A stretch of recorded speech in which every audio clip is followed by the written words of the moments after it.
I've been having a very challenging awakening with my Kundalini. It's been about 3 or 4 months of the whole shaking, of course, difficulty sleeping, um, thoughts, not the greatest thoughts sometimes, and then I come out of it and I go back into it, and it's been getting or especially at night to the point where my side of my ribs hurt because I'm moving and shaking so much. I've heard breath work, I've heard movement, I've heard a couple different things can help. Could you share more insight on that? And also, my light language opened as well. So I'm going through a whole bunch of different things, which I'm grateful for the journey, but Right. Okay. Yeah, I understand. It's difficult. It's a struggle at times. Um, Especially in the beginning. For many people, it's in the first little while that it's most intense.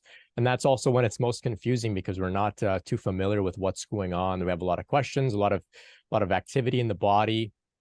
Um, so my approach throughout all of my work, and it's probably one of my most meaningful talks. I think it's part 22. It's called Pre and Post Practices for Kundalini Awakening.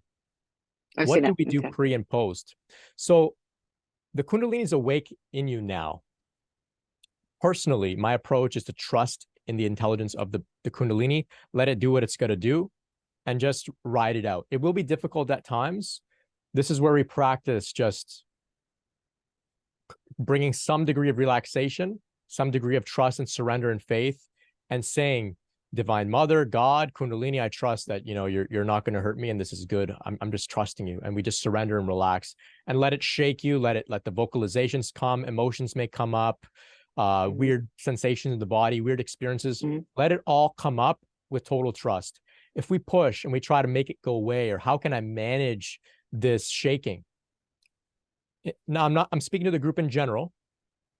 If we try to manage the shaking, for example, what does that say to the shaking? That's saying, shaking, you're a problem. I need to get rid of you. I need to figure out how to make you Yep. go away. When really the Yep. shaking is like, it's one of the best gifts we could have been given in this lifetime, is to shake things off and have our Mhm. consciousness expand and become upgraded and evolved. So instead, we want to see, how can I cooperate with this? How can I make it so that the shaking can happen in a in a in a more suitable way for me? So sometimes people are shaking when they're at work, and it's not ideal. So I say, before bed or after work or in the morning, set out a window an hour and just let it flow. Let it make an intention. Kundalini, flow through me, shake me, have your way with me, let it all come. I'm just here. And then it doesn't have to happen at work. And then it doesn't have to happen so intensely because we've created that intention in that container of that space and time for it to flow. So you want to cooperate with it. Know that you can also get excited. Oh, I'm shaking. This is great. I'm shaking things off. You may not know what you're shaking off.